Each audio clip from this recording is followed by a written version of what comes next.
यहाँ पे क्या हमारा फाइलम एनिलिडा, पहले हम लोग देख चुके थे कहाँ था, एस के हेलमिंथेस पर। तो कह रहा है कि जो हमारा जो हमारा अगला फाइलम क्या है, फाइलम एनिलिडा। एनिलिडा का दूसरे किस नाम से जानते हैं, तो रिंग के नाम से जानते हैं या सेगमेंट वार्म के नाम से जानते हैं। इससे पहले हम किस नाम से जानते थे, एस के हेलमिंथेस को राउंड वार्म के नाम से जानते थे। यहाँ पे जो हमारा एनिलिडा है, एनिलिडा को किस नाम से जानते हैं, या तो रिंग से जानते हैं या तो सेगमेंटेशन होते हैं। इसकी बॉडी जो भी होगी वो बटी हुई होगी और क्या है, सेगमेंटेड वार्म में, मतलब एक तरह के क्या होंगे, रिंग के चलने वाले ऑर्गेनिज्म होंगे। ये कह रहा है कि जो ऑर्गेनाइजेशन है, तो कह रहा है कि जो हमारा एनिलिडा है, एनिलिडा का ऑर्गेनाइजेशन कैसा होता है, यहाँ पे ऑर्गन सिस्टम होता है। इससे पहले भी ऑर्गन सिस्टम ही होता था। अब कह रहा है कि सिमेट्री क्या होगी, तो सिमेट्री बाइलेटरल सिमेट्री होगी। ये कह रहा है कि जर्म लेयर क्या होगा, तो जर्म लेयर डिप्लोब्लास्टिक होगा। इसमें तो कोई डाउट नहीं है ना, बाइलेटरल क्या है, डिप्लोब्लास्टिक क्या है, ऑर्गन सिस्टम क्या है, ये सारी चीजें हम लोग शुरू से ही पढ़ते आ रहे हैं। इसमें तो कोई डाउट होगा नहीं कि फिगर बना कर दिखाना पड़े, क्योंकि ऑलरेडी हम लोग 4, 5, 6 फाइलों तक तो ये चीजें देख चुके हैं। फिर कह रहा है कि इसका जो सीलोम होगा, सीलोम क्या होगा, सीलोमेट होगा। ये कह रहा है कि हैबिटाट, ये कहाँ पाए जाएंगे, तो टेरेस्ट्रियल होंगे, फ्रेश वाटर में भी पाए जाएंगे और मैरीन वाटर में पाए जाएंगे। मतलब कहने का मतलब ये नदी के भी पानी में पाए जाएंगे और समुद्र के भी पानी में पाए जाएंगे। समुद्र का पानी क्या होता है, खरा होता है, नदी का पानी क्या होता है, फ्रेश वाटर होता है। वही कह रहा है कि ये कहाँ पाए जाएंगे, तो पहले टेरेस्ट्रियल होंगे, मतलब सॉइल पे भी पाए जाएंगे और कहाँ पाए जाएंगे, तो फ्रेश वाटर में भी पाए जाएंगे और मैरीन में, तो समुद्र में पाए जा सकते हैं। ये कह रहा है कि ये फ्री लिविंग और पैरासाइट होता है, मतलब कह रहा है कि ये किसी पे डिपेंड नहीं रहते हैं। ये क्या है, फ्री लिविंग है, लेकिन कह रहा है कि कहीं कहीं ये क्या है, पैरासाइट भी है।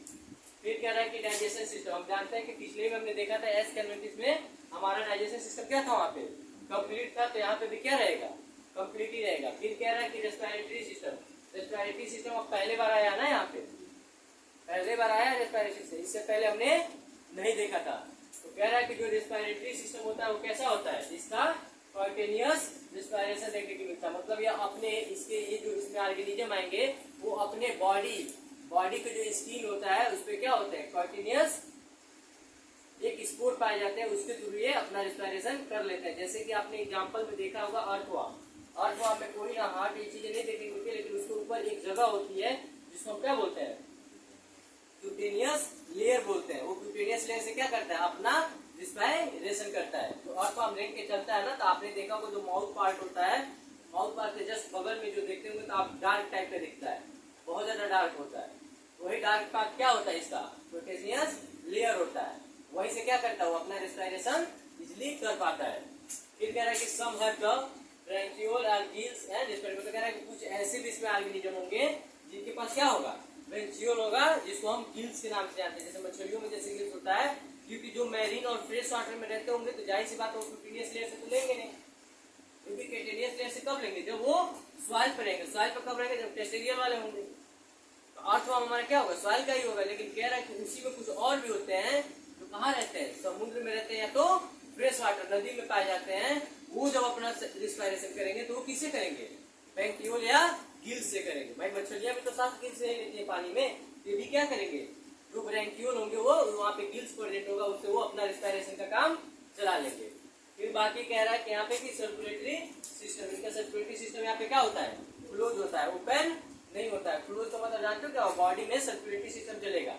मतलब जैसे हमारा हार्ट है, लंग्स है, सब मिलकर अंदर से ब्लड को सर्कुलेशन करा रहा है ना, इसमें भी क्या है, फ्लूइड टाइप का होगा। मतलब बॉडी के अंदर वो काम हो रहे होंगे, बॉडी के बाहर नहीं हो रहे होंगे। मतलब इसमें क्या होंगे, प्रॉपर कुछ ना कुछ इसमें वेन या आर्टरी चीजें देखने के लिए मिल जाएगी।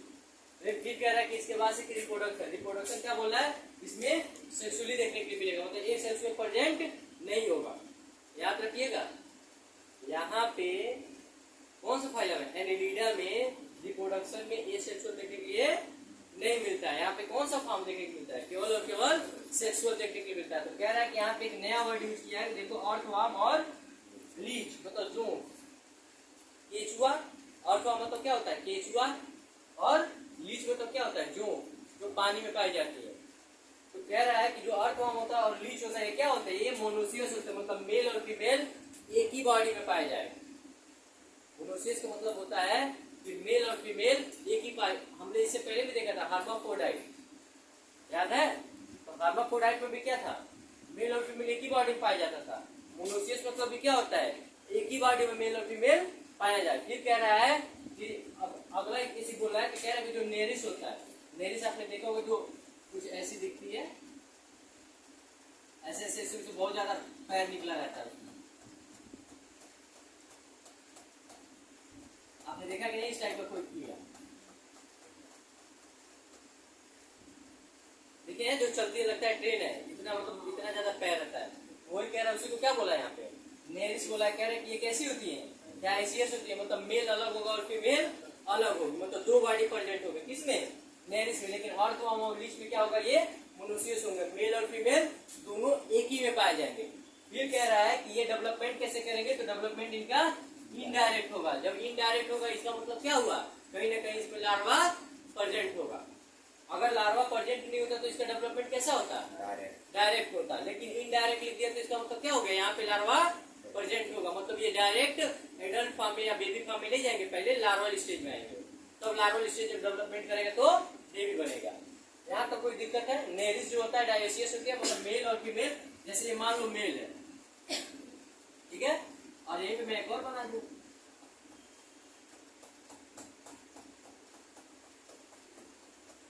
इसको मैं फीमेल मान लेता हूँ। ये कह रहा क्या है? डायसियस मतलब दो, मेल अलग और फीमेल अलग, इसी को क्या बोलते हैं? डायसियस बोलते हैं। लेकिन वही बात कर रहे हैं कि अर्थवर्म और लीच में क्या बोला? ये मोनोसियस होते हैं, मेल और फीमेल एक ही बॉडी में पाए जाएंगे। तो अभी मैं बताऊंगा कि इनमें रिप्रोडक्शन कैसे होता है, पहले इनको कुछ क्लीन कर लिया जाए तभी समझा पाऊंगे यहाँ पे। तो कह रहा है कि ये जो डेवलपमेंट होता है इनका इनडायरेक्ट होता है, मतलब यहाँ पे क्या होगा? लार्वल स्टेज कहीं ना कहीं प्रेजेंट होंगे। तो बिठा दी इसको, ताकि हम अर्थवर्म या लीच के दोनों में किसी का एक एग्जाम्पल देखेंगे कि आखिर रिप्रोडक्शन करते कैसे हैं। जब एक ही बॉडी में मेल और फीमेल है तो आखिर रिप्रोडक्शन कर कैसे पाते हैं? ये दिमाग में क्वेश्चन उठता है ना कि जब एक ही बॉडी में मेल भी है, एक ही बॉडी में फीमेल भी है, तो फिर ये सेक्सुअल रिप्रोडक्शन कैसे करते हैं? क्वेश्चन आएगा ना दिमाग में। ठीक है, तो इसको दिखाते हैं थोड़ा सा।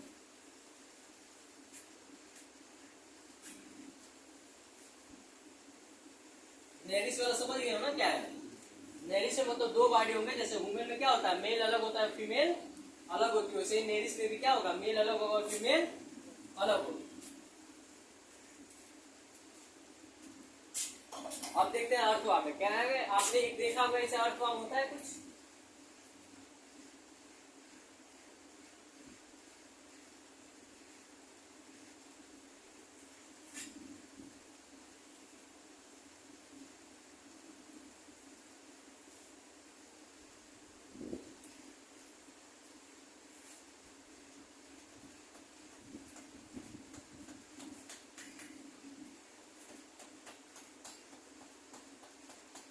मान लो क्या है अर्थवर्म में, कह रहा है कि जो मेल पार्ट होगा वो कहाँ होगा? मान लो हम इसको मेल मानते हैं, इसको इतना मान सकते हो कि नहीं मान सकते हो? जब एक ही बॉडी में पाया जा रहा है, मोनोसियस है, तो मेल और फीमेल एक ही बॉडी में होगा। तो मान लेते हैं कि जो आर्गन है, मेल आर्गन यहाँ है और फीमेल आर्गन यहाँ है, तो अब रिप्रोडक्शन करेंगे कैसे? तब इनका रिप्रोडक्शन करने का तरीका देखना। होते तो मोनोसियस है, लेकिन इनको जरूरत दो अर्थवर्म की पड़ती है। मतलब अब इसका क्या होगा? इसका जो फीमेल पार्ट होगा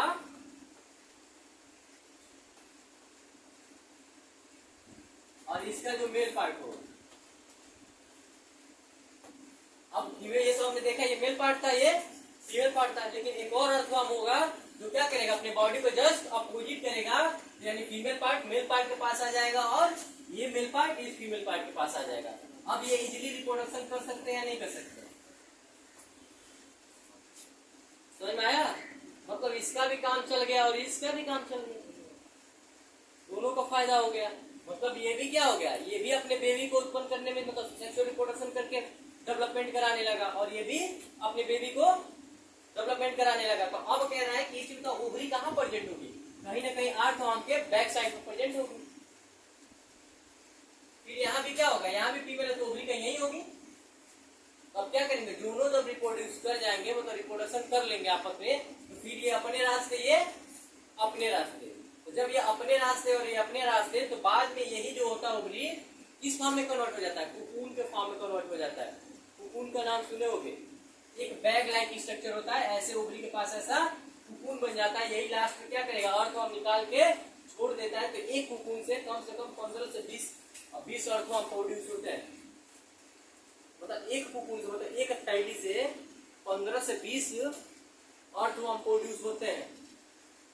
कभी आप सॉइल को कोड़िएगा, जहाँ पे फर्टिलाइजेशन करते हैं, मतलब मिट्टी को फर्टिलाइज कर रहे होते हैं, वहां पे कोड़ेंगे तो देखेंगे एक एक जगह से 10-10, 20-20 छोटे छोटे बच्चे निकल आते हैं। मतलब सिंपल सा बात है, बस बात ये जानिए कि मतलब एक ओवरी में इनके कम से कम 20 से 25 अंडे होते हैं, जो क्या करता है फर्टिलाइज करने के बाद वो कुकुन में कन्वर्ट हो जाते हैं। वही कुकुन में 15 से 20 बच्चे प्रोड्यूस हो जाते हैं। अब रिप्रोडक्शन में कोई दिक्कत नहीं है ना कि कैसे मोनोसियस वाले रिप्रोडक्शन करते हैं। सेम यही प्रक्रिया किसमें होगी, लीच में होगी। कभी कभी आपने पानी में देखा होगा कि लीच ऊपर नीचे करके दो चलती रहती है, लोग समझ नहीं पाते हैं कि क्यों चल रही है, क्या कर रहे होते हैं उस टाइम, वो अपना रिप्रोडक्शन कर रहे होते हैं। तो अब कोई डाउट है कि अर्थवर्म कैसे करेगा? मोनोसियस तो है, मेल और फीमेल दोनों एक ही पार्ट में, लेकिन सेक्सुअल रिप्रोडक्शन करने के लिए क्या करना पड़ रहा है, एक और लाना पड़ रहा है। यहाँ तक कोई डाउट? अब कह रहा है कि यूनिक फीचर में देखो कह रहा है कि जो यूनिक फीचर है इसका, ये क्या होगा, सेगमेंटेड लाइक अ रिंग। मतलब कह रहे हैं कि बॉडी देखो क्या है, सेगमेंटेड है। तो सेगमेंटेड तो केवल आगे साइड से सेगमेंटेड नहीं होगा ना, पीछे भी होगा। मतलब ये कैसा होगा, ऐसा होगा कुछ, समझ में आ रहा है? बॉडी के दोनों साइड पे रिंग होंगे ना, मतलब दोनों ऐसा होगा। मतलब ये अगर मैं बताना चाहूँ तो ऐसे क्या होगा, एक साइड और दूसरा ये साइड, मतलब कहने को तो ये भी साइड हो गया और ये भी साइड हो गया। यही कह रहा है क्या होंगे, ये सेगमेंटेड होंगे, लेकिन कैसे होंगे, रिंग फॉर्म में होंगे। तो ये रिंग फॉर्म में है कि नहीं है, सेगमेंटेड हुआ कि नहीं हुआ, बस वही बात हो गया। कह रहा है कि longitudinal and circular muscles help in locomotion. मतलब कह रहा है कि ये लॉन्गिट्यूडिनल मतलब कैसे है, इसके बीच में जो ये वाला दिख रहा है, ऐसे मसल पाए जाते हैं लॉन्गिट्यूडिनल फॉर्म में। अरे रिंग होंगे, रिंग के बीच में क्या होंगे, मसल होंगे। वो मसल किस फॉर्म में होंगे, तो लॉन्गिट्यूडिनल होंगे। और कह रहा है क्या होंगे इसके बाद, तो सर्कुलर मसल भी होंगे। तो मतलब कहने को तो ये जो रिंग बना है तो सर्कुलर है ही है, लेकिन इसके बीच में क्या है, लॉन्गिट्यूडिनल भी है। तो कह रहा है कि ये जो लॉन्गिट्यूडिनल और सर्कुलर होते हैं, ये क्या करता है, कभी ऐसे चिपकेगा, फिर आगे की तरफ थोड़ा छोड़ेगा, फिर चिपकेगा, फिर छोड़ेगा। तो क्या करता है, इसी से अपना लोकोमोशन का काम चलाता है। मतलब एक स्थान से दूसरे स्थान जाता है। आपने अर्थवर्म को देखा होगा, पहले खींचता, पहले आगे वाले पार्ट को बढ़ाता है, फिर पीछे वाले पार्ट को खींचता है, फिर आगे वाले पार्ट को बढ़ाता है, फिर पीछे वाले पार्ट को खींचता है। मतलब क्या करता है, ये सर्कुलर पार्ट को पहले तानता है, बीच में क्या होता है, लॉन्गिट्यूडिनल मसल तो तन जाते हैं, फिर जब एक अगला पार्ट बढ़ जाता है तो फिर पीछे वाले को खींच के रिलैक्स कर लेता है। इसका क्या हो जाता है, लोकोमोशन हो जाता है। अब कह रहा है कि लोकोमोटरी ऑर्गन एंड सीटा, मतलब कह रहा है कि इसका लोकोमोटरी ऑर्गन का क्या नाम है, क्या नाम है, सीटा। दिख रहा है कुछ? तो अब पूछेगा कि इसका लोकोमोटरी ऑर्गन का नाम क्या है, तो क्या बताओगे, सीटा। फिर कह रहा है कि इन अर्थवर्म, ये देखने के लिए कहाँ मिलेगा, तो अर्थवर्म में मिलेगा। फिर कह रहा है कि अब कह रहा है कि पार्ट ऑफ, देखो पैरापोडिया जो लोकोमोशन ऑर्गन होता है वो किसका होता है, तो नेरिस का होता है। तो याद रखना, अर्थवर्म का जो लोकोमोशन ऑर्गन होता है उसे क्या बोलते हैं, सीटा बोलते हैं। लेकिन वहीं पे जो नेरिस होता है, नेरिस के लोकोमोशन पार्ट को या लोकोमोशन ऑर्गन को क्या बोलते हैं, पैरापोडिया बोलते हैं। तो अभी मैंने एक नेरिस का फिगर बनाया था, यहाँ तो नहीं दिख रहा है, बट यहाँ फिर एक और दिखा दे रहे हैं छोटे सा।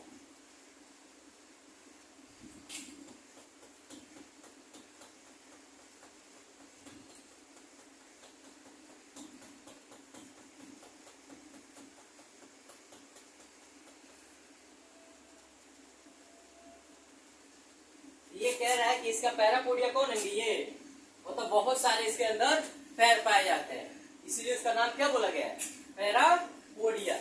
मतलब इसके अंदर क्या है, बहुत सारे पैर है। तो ये क्या है, नेरिस का फिगर है, ये अर्थवर्म का फिगर। तो कह रहे हैं कि अर्थवर्म लोकोमोशन कर रहा होगा तो किससे करेगा, उसका ऑर्गन कौन होगा जो लोकोमोशन कराएगा, तो सीटा होगा। लेकिन वही कह रहे हैं कि जो नेरिस है, नेरिस जो अपना लोकोमोशन कर रहा होगा, मतलब एक स्थान से दूसरे स्थान जा रहा होगा, तो इसका जो ऑर्गन होगा लोकोमोशन कराने वाला, उसका नाम क्या होगा, पैरापोडिया होगा। अब कोई दिक्कत इस दोनों में?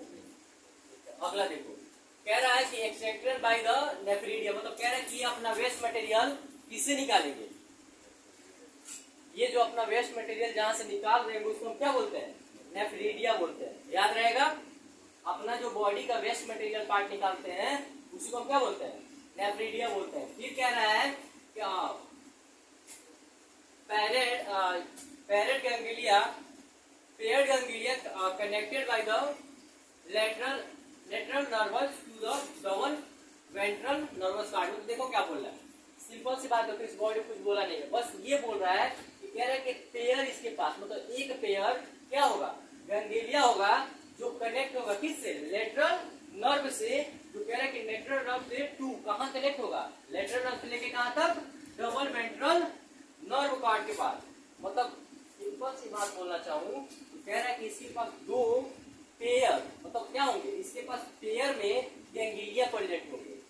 अब गैंग्लिया का मतलब क्या है, अब कह रहा है ये क्या कर रहे हो, देखो इसे सीधी कहानी देखना, कह रहा है कि इसके पास पेयर गैंग्लिया प्रेजेंट होगा और क्या कर रहा होगा, तो कनेक्ट करा रहा होगा, मतलब एक दूसरे से कनेक्ट करा रहा होगा। तो कनेक्ट किससे करा हो रहा होगा, तो कह रहा है किससे कराएगा, लेटरल नर्व से और डबल वेंट्रल नर्व कार्ड से। इन दोनों के बीच में कनेक्ट कराने वाले पार्ट को हम क्या बोलते हैं, पेयर गैंग्लिया बोलते हैं। अब समझ में आया क्या बोल रहा हूँ।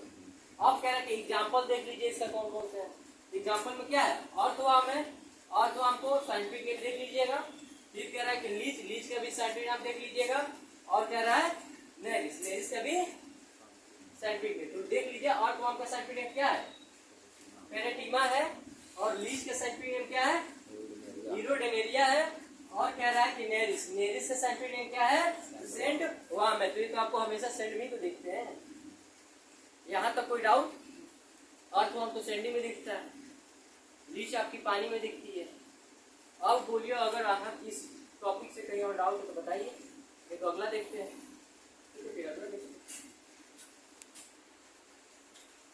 अगला ये हमारा कौन सा फाइलम है, आर्थ्रोपोडा। हम जानते हैं कि ये पूरे एनिमल किंगडम का सबसे लार्जेस्ट फाइलम है, तो कौन है, आर्थ्रोपोडा है, मतलब सबसे बड़ा, मतलब सबसे ज्यादा जनसंख्या वाला अगर कोई फाइलम है तो कौन सा है, आर्थ्रोपोडा है। तो कह रहा है कि इसका ऑर्गेनाइजेशन कैसा होता है, तो सेम वही कहानी पुराना ही वाला ऑर्गन सिस्टम होता है। इसका सिमेट्री कैसी होती है, तो बायलैटरल सिमेट्री होती है। और जर्म लेयर क्या होता है, तो वो कीप्लोब्लास्टिक होता है। फिर कह रहा है कि सीलोम क्या होता है, तो सिलोमेट होता है। बाकी कह रहा है हैबिट एंड हैबिटेट क्या होता है, कॉस्मोपोलिनेशन होता है, जो found in all over the world. मतलब कॉस्मोपोलिनेशन का मतलब होता है ये ऐसे ऑर्गेनिज्म है, ये ऐसा फाइलम है कि आप दुनिया के किसी भी कोने में चले जाइए, इनका मेंबर दिख जाएगा। मतलब इतना ज्यादा, इसीलिए तो इसको लार्जेस्ट बोला गया है। लार्जेस्ट एनिमल किंगडम अगर कोई है फाइलम में तो कौन सा है, आर्थ्रोपोडा है, मतलब सबसे बड़ा। इसलिए क्या बोला गया, इसको कॉस्मोपोलिनेशन बोला गया है। इसका मतलब ये होता है कि आप दुनिया के कहीं भी किसी भी कोने में चले जाइए, चाहे खूब बर्फीला कायन हो, खूब हिली एरियाज कायन हो, वहां पे भी क्या होंगे, इसके प्रजाति देखने के लिए मिल जाएंगे। आपको कीड़े मकोड़े हर जगह मिल जाते हैं कि नहीं देखने के लिए। तो ये आर्थ्रोपोडा का मतलब क्या होता है, कीड़े ही मकोड़े हैं, मतलब जिनके ज्वाइंटेड लेग हो, मतलब यहाँ पे लिखा गया ना ज्वाइंटेड लेग एनिमल, मतलब क्या हो, जिनके 6 या 3 पेयर जितने भी क्या हो, पेयर में इनका लेग पाया जाता है। लेकिन जो लेग होता है कैसा होता है, कुछ ऐसा होता है, मतलब ज्वाइंटेड लेग होते हैं।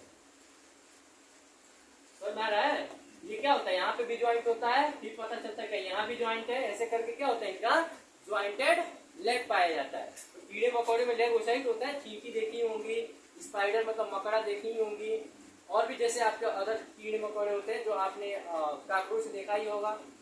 ये सब क्या है, सब तो कीड़े ही है ना। तो यही कह रहा है, ये जो फाइलम है आर्थ्रोपोडा, इसमें जो आते हैं उसको क्या बोलता है, ज्वाइंटेड लेग बोला जाता है। मतलब इसमें जो कीड़े मकोड़े होंगे उनके जो पैर होंगे कैसे होंगे, ज्वाइंट फॉर्म में होंगे। फिर कह रहा है ये क्या होता है, तो कॉस्मोपोलिनेशन होता है, मतलब इसमें मतलब इसका मतलब बस यही होता है कि ये दुनिया के हर कोने में पाए जा सकते हैं। फिर कह रहा है कि ये डाइजेशन सिस्टम हम पहले से देखते आ रहे हैं कि पीछे से ही कंप्लीट अब चल रहा है। फिर कह रहा है कि अब डाइजेशन सिस्टम कंप्लीट हो रहा है, इसका मतलब क्या है कि इसके पास 2 ओपनिंग होंगे, एक माउथ एक एनस, मतलब खाने के लिए अलग, निकालने के लिए अलग। फिर कह रहा है कि रेस्पिरेशन, इसका रेस्पिरेशन का देख लीजिएगा तरीका अलग अलग है रेस्पिरेशन का।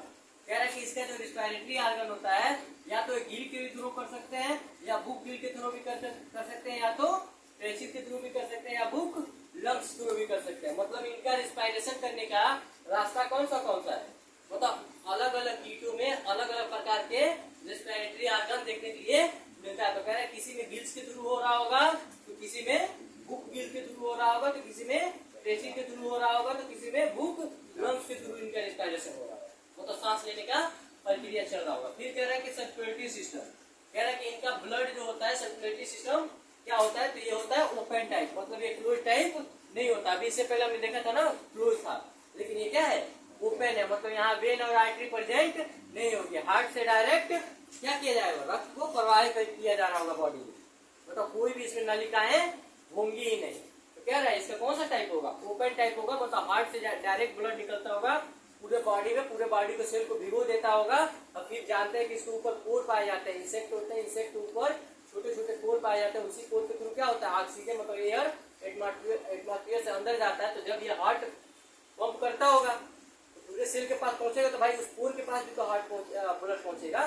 उस पोर के पास जब ब्लड पहुंचता है तो क्या होता है, एयर इन्वायरमेंट में एयर है ही है, वहां से क्या करता है ब्लड के अंदर जो ऑक्सीजन होता है वो मिक्स हो जाता है, फिर डायरेक्ट हार्ट में चला जाता है। इसमें कोई भी आर्टरी और वेन नहीं पाई जाती, मतलब कोई भी नलिकाएं पाई नहीं जाती। क्लोज में क्या होता है, क्लोज में आर्टरी और वेन मतलब नलिकाएं पाई जाती है, मतलब कैसे हमारे नोज से होते हुए हमारे लंग्स में जा रहा है, लंग्स से कैसे हार्ट में जा रहा है, हार्ट से कैसे किडनी में, किडनी से कैसे हमारे सेल में, सेल से फिर कैसे हार्ट में, हार्ट से फिर लंग्स में, लंग्स से फिर नाक से निकलते हुए एटमॉस्फेयर में। लेकिन इतना इसमें वो प्रक्रिया देखने के लिए नहीं मिलती है। इसमें क्या होता है, बॉडी में हार्ट में डायरेक्ट ब्लड होता है और हार्ट डायरेक्ट पंप करता है, तो ब्लड क्या होगा, आप हार्ट मान लो ऐसे खुला, ब्लड अंदर इंटर किया, लेकिन जब हार्ट दाबेगा ऐसे पंप करेगा तो फेंकेंगे ना ऊपर की तरफ, जब ये फेंकते हैं तो ऊपर चारों ओर सेल पड़ा हुआ है, अरे सेल ही तो है बॉडी पूरा, तो क्या करेगा सेल को पूरे को भिगो देता है एक ही बार।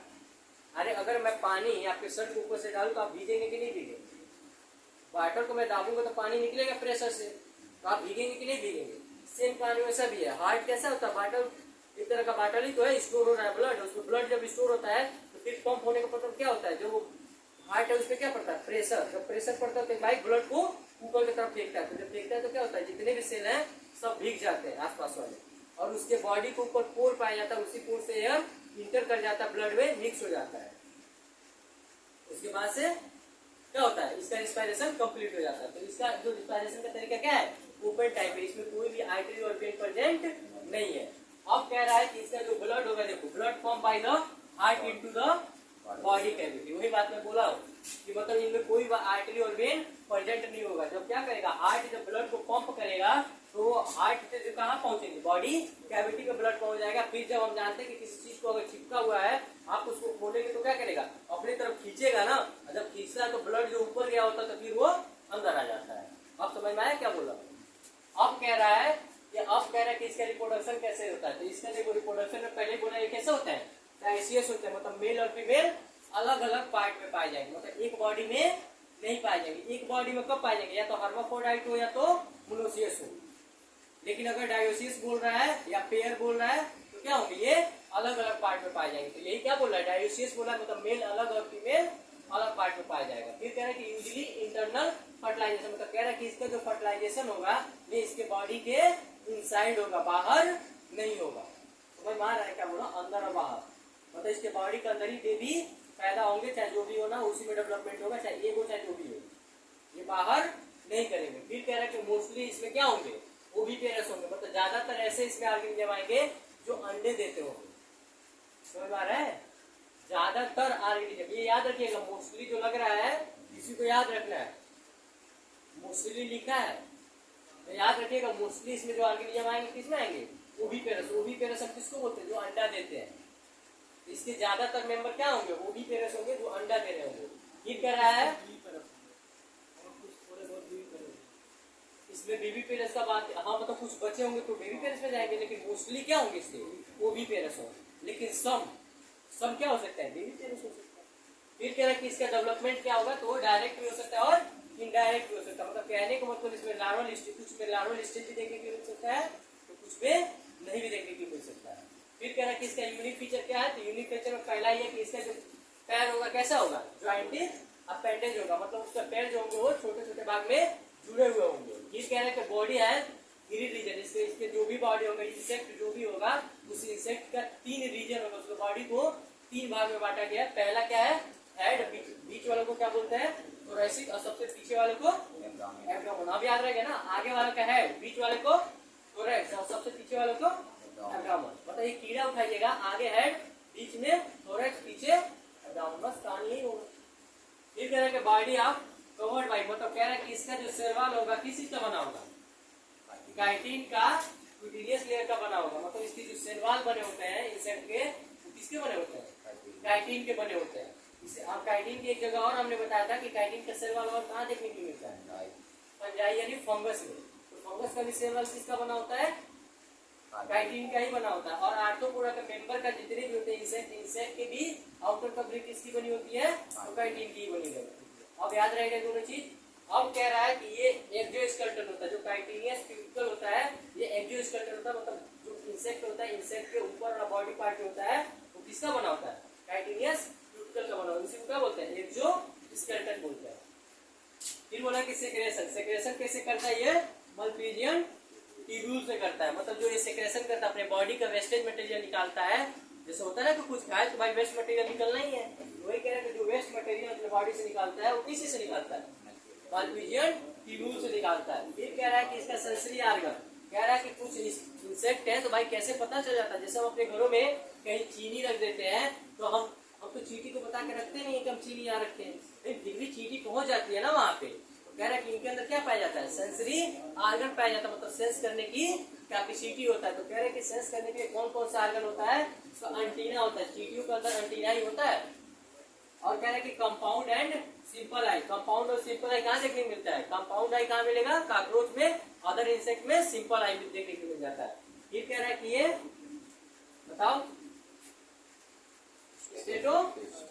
स्टेटोसिस्ट का मतलब क्या होता है, बैलेंस ऑर्गन, मतलब बॉडी को बैलेंस खड़ा कैसे रखता है। मतलब कोई इंसेक्ट है अगर चल रहा है जमीन पे तो अपने बॉडी को, जैसे हम है ना कि ग्रेविटेशन फोर्स के अपोजिट काम करता है ना मेरा बॉडी, स्टेट अगर खड़ा हूँ तो कहीं ना कहीं ग्रेविटेशन फोर्स के उल्टा काम करके मेरा बॉडी स्टेबल है। इसीलिए तो कहा जाता है कभी नाक आप अपना कान बंद करके देखिएगा आपका बॉडी का डिसबैलेंस हो जाता है, आप सीधा खड़ा नहीं रह पाएंगे। तो वही चीज ये भी है कि कह रहा है कि अपने बॉडी को बैलेंस करने के लिए किसका यूज करते हैं, करने के लिए कौन सा ऑर्गन पाया जाता है, तो ये क्या नाम है इसका, स्टेटोसिस्ट पाया जाता है, जिसको हम बैलेंस ऑर्गन के नाम से जानते हैं। मतलब बॉडी को बैलेंस करने का काम करता है। एंटीना ये पता करता है कि आगे कहाँ भोजन है। जैसे देखिए ना कि आप एक चींटी जो होती है एक लाइन से चलती है, आगे वो चींटियां क्यों लाइन से चलती है, समझ पाया। इसके पास क्या होता है, एंटीना होता है। सब एंटीना से क्या करते हैं, टीवी आपने देखा होगा पहले वाला घुमाते थे, आप पकड़ा, अच्छा आया एंटीना घुमाते थे। सेम कहानी यहाँ भी है, एंटीना से क्या होता है, नेटवर्क पकड़ाया जाता है। टीवी क्या करती है, अपने एंटीना से नेटवर्क कनेक्ट करके रखती है। इसीलिए तो खाना एक चीटी को पता चलता है कहाँ यहाँ चीनी है तो कनेक्ट करती है अपने एंटीना को दूसरे चीटी के पास, भैया आ जाओ यहाँ व्यवस्था हो गया है। तभी तो पता चलता है एक चीटी आई, पता चलता है कुछ देर बाद 100 से 1000 चीटियां हो गई। तो क्या है उनके पास, एंटीना प्रेजेंट होता है सेंस करने के लिए। मतलब क्या करती है, नेटवर्क से काम करती है, इसीलिए ये लाइन से चलती है। अब समझ में आया। कंपाउंड आई और सिंपल आई भी समझ में आ गया। कंपाउंड आपके काकरोच में पाया जाता है, सिंपल अदर में पाया जाता है। बाकी इनके बैलेंस करने का ऑर्गन को क्या बोलते हैं, स्टेटोसिस्ट बोलते हैं, जिसका बैलेंस ऑर्गन कहते हैं। फिर कह रहा है कि इसका एग्जांपल है। अब कह रहा है कि वेरियस ऑफ इंसेक्ट, कुछ ऐसे इंसेक्ट हैं जिनका नाम क्या है, स्पाइडर, मकड़ी जानते ही होंगे, स्कॉर्पियन जानते हैं, क्रेप जानते हैं और प्रॉन जानते हैं, झींगा जानते ही होंगे, केकड़ा जानते ही होंगे, ये सब तो जानते हैं ना। ये सब के सब कीड़ा है, आप खा रहे हैं कीड़ा ही खा रहे हैं। जो झींगा खाती है वो भी कीड़ा है, इंसेक्ट ही तो है। अब समझ में आ गया क्या बोल रहा हूँ। अब कह रहा है कि कुछ इकोनॉमिकल होता है, मतलब कुछ हमारे लिए फायदेमंद होता है। तो फायदेमंद में कौन होता है, हनी भी। हनी भी से क्या करते हैं, मधुमक्खी, जो मधुमक्खी उसे हम लोग मध यानी शहद को चुरा लेते हैं ना, ये हमारे लिए फायदेमंद ही तो है, हमें फायदा ही तो दे रही है। मध बेचते तो पैसा मिलता है कि नहीं आपको। तो वही कह रहा है कि हनी बी भी क्या है, और बॉम्बैक्स जैसे आपने देखा होगा जो कपास के पौधे पे ये सब चीजों पे देखने को मिलता है। और आपने ये भी देखा होगा रेसिफर लोका, जो रेशम के कीट होते हैं, वो भी तो आपको फायदा देते हैं। रेशम के कपड़े आप पहनते हैं कि नहीं, सिल्क के कपड़े, कॉटन के कपड़े, ये सब चीजें कहाँ से आ रही हैं, इन्हीं सबसे तो आ रही है। हमारे लिए क्या है, इकोनॉमिकल इंपॉर्टेंट कुछ इंसेक्ट है जिससे हमें फायदा मिलता है। फिर कह रहा है कि अब कुछ वेक्टर है जो क्या करते हैं, बीमारी को ढोते हैं। मतलब बीमारी काज नहीं करते हैं, ये कैरियर होते हैं, मतलब ढोते हैं बीमारी को। तो बीमारी कौन कौन ढोता है, एनाफिलस मॉस्किटो जब काटती है तो आपको कुछ होता है, मलेरिया वगैरह कुछ तो होता होगा। तो क्या करती है, ढोने का काम करती है। मतलब ये बीमारी काज नहीं करती है, इसके बॉडी के अंदर वो पैरासाइट होता है जब आपको बाइट करती है या आपके खाने पे कोई बैठ जाता है तो क्या करते हैं, उसके इंसेक्ट जो अंदर वाले पैरासाइट होते हैं वो आपके खाना में क्या होते हैं, आपके खाने वाली चीज में मिल जाते हैं, आपके ब्लड में मिल जाता है, तो उस हिसाब से क्या होते हैं, आप बीमारी से ग्रसित हो जाते हैं। ये क्या करते हैं, ढोने का काम करते हैं। वेक्टर मतलब क्या होता है, ढोना। तो कह रहा है ढोने में कौन कौन आता है, एनाफिडस आता है, क्यूबिक्स आती है और हाउस फ्लाई आती है। ये क्या करते हैं, बीमारियों को एक स्थान से दूसरे स्थान ले जाती है। अब कह रहा है किसमें कि फाउंड ऑफ गैरगेरियस पेस्ट, मतलब कह रहे हैं कि कुछ गैरगेरियस पेस्ट होते हैं जो आपके फसलों को खराब कर देते हैं। तो आपने देखा होगा लोकेटा, आपने देखा हो ना, जो लोकेस्टा मतलब लोकेटस ये होते हैं जो आपने देखा होगा कि एक बार जिस खेतों में लग जाते हैं पूरा फसल ही खराब कर देते हैं, टिड्डा। तो वही टिड्डा को बोला, कह रहे हैं कि कुछ क्या होते हैं आपके गैरगेरियस पेस्ट होते हैं जो आपके पूरे प्लांट को ही खत्म कर देते हैं। उसका एग्जाम्पल क्या है, लोकेस्टा, याद रहेगा ना। फिर कह रहा है कि कुछ होता है लिविंग फॉस्फर, मतलब कह रहा है कि कुछ ऐसे भी हैं जिसे हम लिविंग फॉसिल के नाम से जानते हैं, मतलब ये हमारे पूर्वज के जमानों से आ रहे हैं, जब हम लोग नहीं थे उससे पहले से ये बने थे, आज भी क्या है ये लिविंग फॉसिल के रूप में पाए जाते हैं। मतलब ये क्या है, पुराने फॉसिल का मतलब क्या होता है, जैसे हम तोड़ते हैं तो उसके कंकाल निकल के आता है, वैसे ही हमारा वो तो मरे हुए हैं, डेड हम कंकाल देखते हैं, मतलब डेड फॉसिल देखते हैं। लेकिन कह रहे हैं उसी के रूप में हमारे पास एक और है जो क्या है, लिविंग फॉसिल के नाम से जाना जाता है, किंग क्रेब। आपने केकड़ा देखा होगा, केकड़ा जो है वो क्या है, लिविंग फॉसिल है, मतलब वो जीता जागता कंकाल है, उसके अंदर कुछ होता थोड़ी है, उसके बॉडी के अंदर कुछ नहीं है। आप एक बार चेक करिएगा, लोग खाते हैं पता नहीं कैसे खा लेते हैं। अब समझ में आ गया ना कि सारे कीट हैं, इसी कीट को लोग खा रहे हैं, मतलब इंसेक्ट खा रहे हैं लोग। और तब कहते हैं कि चाइना वाला कैसे इंसेक्ट खा जा रहे हैं, खा तो हम भी रहे हैं, और किया है कि वो थोड़ा ज्यादा मात्रा में खा रहे हैं, हम थोड़े कम मात्रा में खा रहे हैं, खा तो दोनों रहे हैं। भाई झींगा खाते ही होंगे लोग, केकड़ा खाते ही हैं, अभी बहुत ऐसी चीजें इसमें जो लोग खाते हैं, तो लोग खा ही रहे हैं ना, कहीं ना कहीं इंसेक्ट आप खा ही रहे हैं। तो हम लोग कहते हैं चाइना वाले बहुत वो होते हैं, वो खा जाते हैं, हम भी खा जाते हैं भैया, बस आप सोच नहीं पाते वहां पर। अब समझ में आया, कोई डाउट आर्थ्रोपोडा में?